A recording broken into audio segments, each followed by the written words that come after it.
Okay, are your murals astronomically accurate? They can be if you want. And I used to paint them accurate for the first 10 years or so.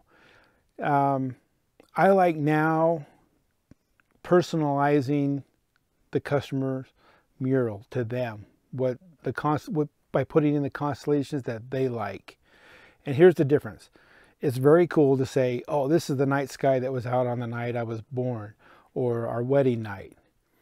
But after you've told 2 or 3 people that, it kind of is just, okay, that's cool.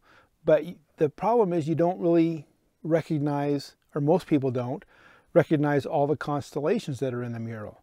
Whereas if you go with, if you were to give me 4 to 6, maybe 7 constellations that are your favorites, and I put those in the mural, then you see the mural and you go, okay, I know that one, that one, that one, that one, that one, and it's more fun.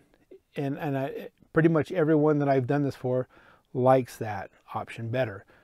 When you're looking at the entire ceiling, they both look the same. It's just one, you can't say this is the night sky that was out on this date, but you can say I know all of these constellations. So it's just whatever you want. I can definitely do accurate, but I think it's more fun to do the mural with constellations that you like.